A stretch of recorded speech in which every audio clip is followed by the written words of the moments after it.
الله أكبر الله أكبر الله أكبر لا إله إلا الله أعوذ بالله من الشيطان الرجيم بسم الله الرحمن الرحيم يا أيها الذين آمنوا كتب عليكم الصيام كما كتب على الذين من قبلكم لعلكم تتقون صدق الله العظيم وصدق رسوله النبي الأمين الكريم ونحن على ذلك من الشاهدين والشاكرين والحمد لله رب العالمين.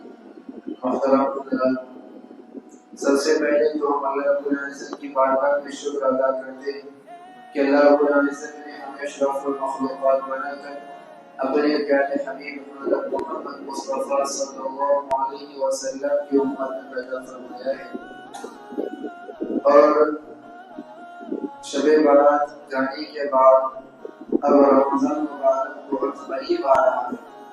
اب رمضان مبارک کی تیاری ہم کس طرح کریں، اس کے لیے کیا تیاری کرنی چاہیے؟ امام ربانی مجدد الفسانی رحمۃ اللہ علیہ لکھتے ہیں کہ جب سورج طلوع ہوتا ہے، سورج طلوع ہونے سے پہلے آسمان پر کچھ سفیدی چھا جاتی ہے، تو اسی طرح رمضان مبارک آنے سے پہلے یہ جو شب برات کے بعد شعبان کا مہینہ ہوتا ہے، یہ رمضان مبارک کی تیاری ہے۔ یعنی شب برات کی رات سے رمضان مبارک کی برکاتوں کا نزول شروع ہو جاتا ہے۔ اب اس کی تیاری کس طرح کرنی ہے؟ نبی پاک علیہ الصلوۃ والسلام رمضان کے انتظار میں رہتے تھے رجب کے مہینے سے، اور دعا کرتے تھے اللہم بارک لنا فی رجب و شعبان وبلغنا رمضان، اے اللہ ہمارے لیے رجب کے مہینے میں اور شعبان کے مہینے میں برکت عطا فرمائیے اور ہمیں رمضان تک پہنچا دیجیے۔ اور نبی کریم صلی اللہ علیہ وسلم کا معمول کیا تھا رمضان میں؟ صحابہ کرام رضوان اللہ تعالی علیہ اجمعین فرماتے ہیں کہ اللہ کے نبی صلی اللہ علیہ وسلم رمضان میں 3 چیزوں کا بہت زیادہ اہتمام کرتے تھے، 3 چیزوں میں اضافہ فرماتے تھے۔ نمبر 1 اپنے عبادتوں میں اضافہ فرما دیتے تھے، نمبر 2 صدقات خیرات میں اضافہ فرما دیتے تھے، نمبر 3 دعاؤں میں اضافہ فرماتے تھے۔ یہ رمضان مبارک کی تیاری کس طرح ہمیں کرنی ہے؟ رمضان مبارک کی سب سے بڑی تیاری یہ ہے کہ ہم اپنے دلوں کو کینہ سے، بغض سے، نفرتوں سے پاک صاف کریں، کیونکہ دیکھیں کہ جس دل میں کینہ ہوتا ہے، کسی دوسرے کی نفرتیں بھری ہوتی ہے، بغض کینہ بھرا ہوا ہوتا ہے، اس کی مغفرت نہ شب برات میں ہوتی ہے نہ شب قدر میں ہوتی ہے۔ تو سب سے پہلے رمضان کی سب سے بڑی تیاری یہ ہے کہ ہم اپنے دلوں سے ایک دوسرے کے لیے نفرتوں کو پاک صاف کر دیں، دل میں محبت کے سوا کچھ نہ ہو۔ نفرتیں ہیں تو اس سے معافی مانگ لیں، اور ہم کسی کو تکلیف پہنچائے تو ہم خود جا کر ان سے معافی مانگ لیں۔ یاد رکھیں کہ ایک ہوتا ہے حقوق اللہ اور ایک ہوتا ہے حقوق العباد۔ حقوق اللہ یعنی اگر ہم نے نمازیں نہیں پڑھی ہیں، جھوٹ بولے ہیں، اگر بدکاری کی ہے، بد نظری کی ہے، یہ گناہ ہے، اگر ہم اللہ سے توبہ کریں گے تو اللہ معاف فرمانے والے ہیں۔ اور ایک ہوتا ہے حقوق العباد، یعنی بندوں کا حق۔ اگر ہم نے کسی کو تکلیف پہنچا دی ہے، ہم نے کسی کو گالی دے دی ہے، اگر ہم نے کسی کا حق چھین لیا ہے، ہم نے کسی کی زمین چھین لی ہے، اگر ہم نے کسی کے پاس سے قرض لیا ہے اور قرض واپس نہیں کر رہے ہیں اور زبردستی اس کے ساتھ کر رہے ہیں کہ ہم اس کو قرض نہیں دیں گے، تو یہ حقوق العباد ہے۔ یہ جب تک آپ کو معاف نہیں ہو جاتا، جب تک آپ کو اس سے جا کے معافی نہ مانگے، اس سے ہی جا کے معافی نہ مانگے۔ آپ نے کسی کا دل دکھا دیا ہے، تکلیف پہنچا دی ہے، کسی کی کوئی چیز ہڑپ لی ہے، تو اگر آپ اللہ سے دعا کریں تو یہ اللہ آپ کو معاف کرنے والا نہیں ہے۔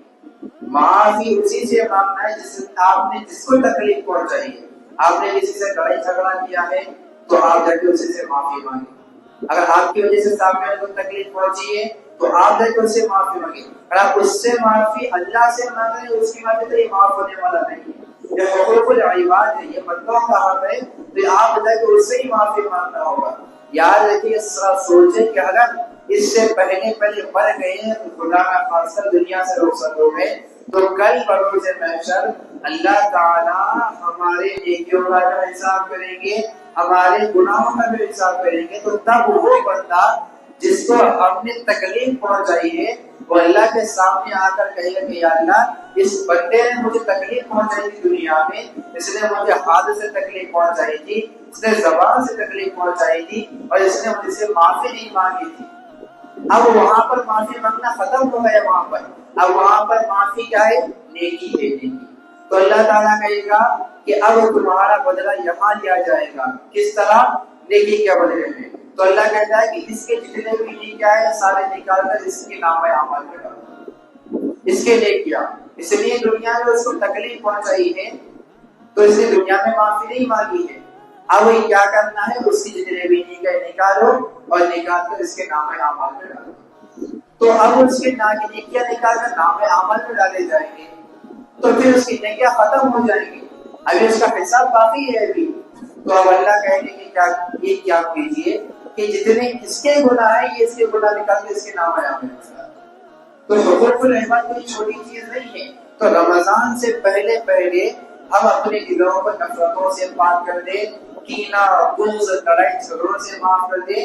آج دیکھیں گے دوست کے بیچ میں کینہ ہے، بھائی بہن کے بیچ میں کینہ ہے، میاں بیوی کے درمیان نفرتیں ہیں، والدین کے درمیان اولاد سے نفرتیں ہیں، یہ سب چیزیں بغض ہے، نفرتیں، کینہ ہے، اور ہم یہ شکوہ کر رہے ہیں کہ ہماری دعائیں قبول نہیں ہو رہی ہے۔ اس کی وجہ یہی ہے، ہمارے استاد فرمایا کرتے تھے کہ دعا قبول نہیں ہونے کی سب سے بڑی وجہ کیا ہے؟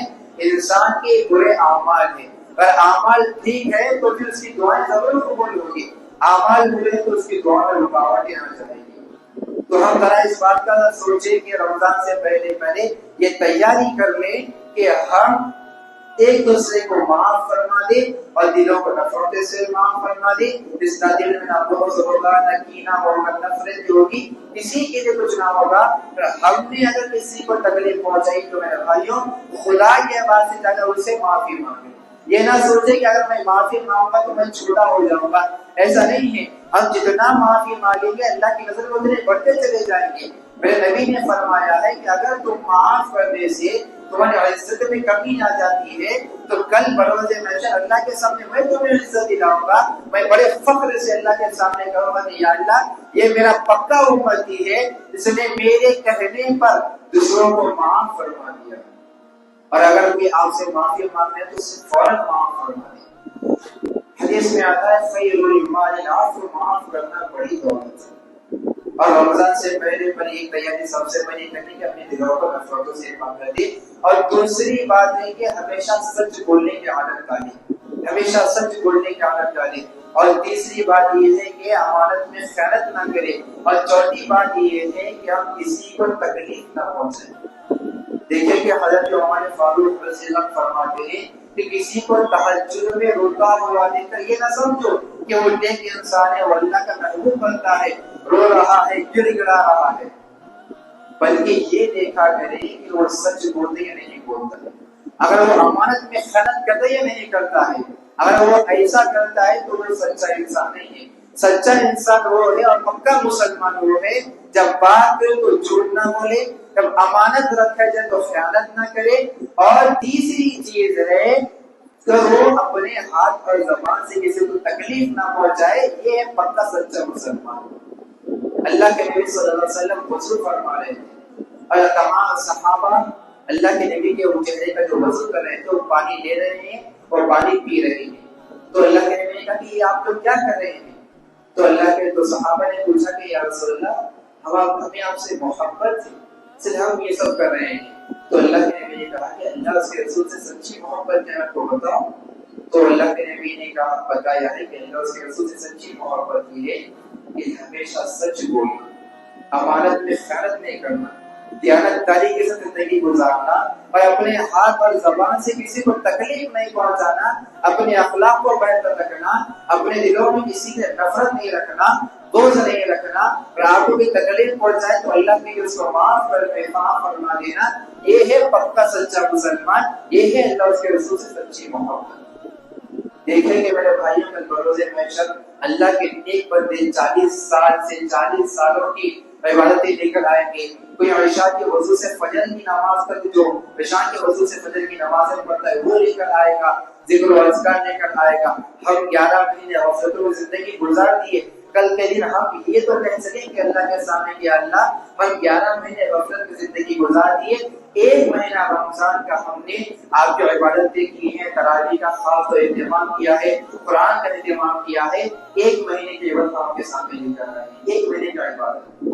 حضرت یوسف علیہ السلام کو جب کنویں میں ڈالا گیا تو قافلہ جا رہا تھا وہاں سے، یوسف علیہ السلام کو کنویں سے نکالا کر ان کو بازار میں بیچنے کے لیے چلے گئے یوسف علیہ السلام۔ ایک بوڑھی عورت آئی، آ کر یوسف علیہ السلام کو خریدنے کے لیے تیار ہو گئی کہ وہ یوسف علیہ السلام کو خریدنے کے لیے لائن میں کھڑی ہو جاتی ہے۔ لائن لگتی ہے کہ یوسف علیہ السلام کو کون خریدے گا، پیسے یعنی جو بوڑھی لگاتے ہیں اتنے پیسے، تو بوڑھی عورت بھی آ گئی ہے، لائن میں کھڑی ہو گئی ہے، میں یوسف علیہ السلام کو خریدوں گی۔ تو لوگ ایک آدمی آتا ہے وہاں سے، آ کر کہتا ہے کہ اماں کیا تمہاری حیثیت ہے کہ تم یوسف کو خریدو، کیا آپ کو اتنا پیسہ ہے کہ تم یوسف کو خریدو؟ تو وہ اماں کہتی ہے کہ بیٹا میرے پاس اتنا پیسہ تو نہیں تم یوسف کو خریدو، لیکن کل اللہ کے سامنے اللہ تعالیٰ کہے گا کہ میرے یوسف کو خریدنے والے کہاں ہیں، تو کہتے وہ لسٹ میں میرا بھی نام آ جائے گا، وہ لسٹ میں میرا بھی نام آ جائے گا۔ ابراہیم علیہ السلام کو جب آگ میں ڈالا گیا، وہ آگ ایسی شعلہ بھری تھی کہ 40 دن تک نہیں بجھی، 40 دن تک نہیں بجھی۔ ایک پرندہ اوپر سے جا رہا ہے، چونچ میں پانی کے قطرے لا رہا ہے، آگ میں ڈال رہا ہے۔ تو دوسرے پرندے نے آ کر پوچھا کہ اس پرندے سے بھائی یہ تم کیا کر رہے ہو، تمہارے ایک ایک قطرے کی وجہ سے آگ تو نہیں بجھے گی۔ تو پرندہ کہتا ہے کہ بھائی اگر اللہ تعالیٰ کہے گا میں نے ابراہیم جب آگ میں تھے ان کو بچانے والے لوگ کہاں ہیں، پھر اس لسٹ میں بھی شامل ہو جاؤں۔ تو ہم مانتے ہیں کہ 11 مہینے غفلت میں گزار دیے، ایک مہینہ اللہ نے جو ہمیں دیا ہے رمضان کا مہینہ، اس میں ہم کم سے کم عبادت کو کریں، تہجد کا اہتمام کریں، اشراق کا اہتمام کریں، اور تراویح کا خاص اہتمام کریں، قرآن کو باغور سے سنیں، قرآن کی تلاوت کریں، جتنا ہو سکے قرآن کی تلاوت کریں، اٹھتے بیٹھتے اللہ کا ذکر کریں اس مہینے میں کثرت سے، تاکہ ہم اللہ کے سامنے یہ کہہ سکیں کہ اللہ 11 مہینے غفلت میں گزار دیے، لیکن میں ایک مہینے جو عبادت آپ کے سامنے لے کر آیا ہوں، ایک مہینے کی عبادت ہو سکتا ہے کوئی مہینے کی وجہ سے اللہ ہمیں معاف فرما دے۔ ایک میں آپ کو تصویر بتاتا ہوں، بہت پاورفل تصویر ہے، وہ یہ ہے حضرت یونس علیہ السلام مچھلی کے پیٹ میں تھے 40 دن تک مچھلی کے پیٹ میں تھے، اب ان کو مچھلی کے پیٹ میں سے نکلنے کا راستہ نہیں نکل رہا ہے، اب بڑے پریشان ہیں، تو وہ مچھلی کے پیٹ میں رہ کر سمندر کی تہہ میں جا کر اللہ نے ان کے دل میں الہام ڈالا، اللہ نے اللہ سے دعائیں کی یا اللہ مچھلی کے پیٹ سے باہر کیسے نکلوں، تو اللہ نے ان کو الہام ڈالا کہ اے میرے پیارے یونس میں آپ کو تصویر بتاتا ہوں، وہ تصویر پڑھو آپ۔ کون سی تصویر ہے؟ لا الہ الا انت سبحانک انی کنت من الظالمین۔ تو اللہ فرماتے ہیں کہ جب اگر یونس علیہ السلام یہ تصویر پڑھی تو تب وہ مچھلی کے پیٹ سے باہر نکلے۔ اللہ تعالیٰ فرماتے ہیں پارے 23 میں سورہ صافات میں فلولا انه كان من المسبحين، اگر یونس علیہ السلام یہ تصویر نہ پڑھتے للبث في بطنه الى يوم يبعثون، تو قیامت تک مچھلی کے پیٹ میں ہی رہتے۔ تو اتنی پاورفل تصویر ہے کہ ہماری ہر پریشانی کو دور کرنے والی تصویر ہے۔ آیت کریمہ اسے تو ہم اس کو کہتے ہیں آیت کریمہ، لا الہ الا انت سبحانک انی کنت من الظالمین، اور دوسری تصویر ہے سبحان اللہ الحمدللہ اللہ اکبر۔ حضرت ابراہیم علیہ السلام نے کہا تھا کہ جو بندہ سبحان اللہ ایک مرتبہ پڑھتا ہے جنت میں ایک درخت کو بھی جاتا ہے۔ تو میرے بھائی رمضان کی تیاری ہے کہ ہمیں دلوں کو نفرتوں سے پاک کر دے، ہمیشہ سچ بولنے کی عادت ڈالیں، کوئی امانت میں خیانت نہ کرے، اور ہم ایسے رہیں کہ ہمارے ہاتھ سے، زبان سے، پیر سے کسی کو تکلیف نہ ہو۔ اگر ہم سچے مسلمان بننا چاہتے ہیں تو یہ کام کریں، اللہ اس کے رسول سے سچی محبت ہے تو پکے سچے مسلمان بن جائے۔ کس طرح؟ المسلم من سلم المسلمون من لسانه ويده، بہترین مسلمان وہ ہے جس کے ہاتھ اور زبان سے دوسرے مسلمان محفوظ رہے۔ تب جا کر ہماری پہچان ہوگی ایک مسلمانوں میں. معافی مانگنے میں دیر نہ کرے, معاف کرنے کے لیے آیا ہے آپ سے معافی مانگنے تو معاف کرنے میں بھی دیر نہ کرے. آخر میں اللہ پر سے دعا ہے کہ اللہ تعالیٰ ہمیں رمضان تک پہنچنے کی توفیق عطا فرمائے, رمضان میں پورے روزے رکھنے کی توفیق عطا فرمائے, قرآن کریم کی کثرت سے تلاوت کرنے کی توفیق عطا فرمائے, تراویح کا خاص طور اہتمام کرنے کی توفیق عطا فرمائے, اس مہینے میں خاص طور پر صدقہ خیرات زیادہ سے زیادہ کرنے کی توفیق عطا فرمائے. آمین یا رب العالمین والحمد للہ رب العالمین.